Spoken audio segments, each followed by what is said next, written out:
The 2024 farming season has ended with the groundnut harvest not looking very promising, leaving farmers in despair. This has become a central issue during President Barrow's Meet the People tour, which provides a platform for the president to hear firsthand the concerns of farmers struggling with disappointing yields. Out in the field with his entourage, including the Minister of Agriculture, the president visited a farm in Sunchibayaba, where he personally inspected a vast groundnut farm to gain a first-hand account of the challenging harvest. This offered President Barrow a real sense of this season's disappointing harvest and a vivid snapshot of the struggles farmers could potentially face in the wake of losses. Ahmad Jallo, the farm owner, explained to the president that a long dry spell, which followed both the first and second rains and lasted up to a month, severely affected the groundnut crop. Despite the challenges, farmers have commended the government for its timely intervention with provisions ahead of the season. The support, they say, has been crucial in helping them navigate difficulties during the season.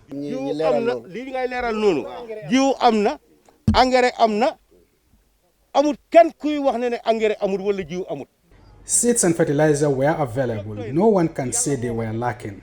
With the president's support, everything was provided in abundance. The poor harvest, however, was predestined by God.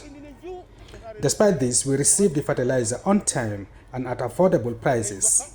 The Ministry of Agriculture also distributed seeds nationwide, and I too received my share.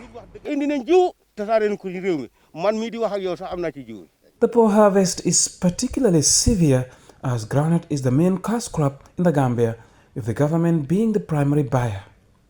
President Barrow shared his impressions on the groundnut yield he saw at this farm. Since we started the tour, the people have been complaining strongly that the groundnut season has failed. We deem it very important to come and see for ourselves. That's why we came to the farm to prove that. But beyond any reasonable doubt, we have proven that the groundnut definitely they didn't do well this year. And it is a cash crop. So if it is cash crop for the farmers, that means it will affect them. It will affect their cash flow. It will affect their income, and that will affect families. So that's why we are here as a government, as a head of state, to see for myself, so that when we get back to Banjul, we will sit around the table with our technicians, and look at this, see what best we can do. Agricultural production in the Gambia is rain-fed, making crops vulnerable to the devastating impacts of climate change. The head of state expressed commitment to tackling climate change and diversifying agriculture. But going further, we have to have policies in place because there is climate change. And this climate change, we have to see how best we can address it. We have crops that are resilient. We have diversification also, so that we have other cash crops different from groundnut alone. Because traditionally we have been doing groundnut for years. For years I can say, since before independence. Now it's time for us to also diversify and look other areas, also other cash crops, maybe cashew and others. So that's why we are here. I'm here with the minister, but our scientists are not here. Our technicians are not here.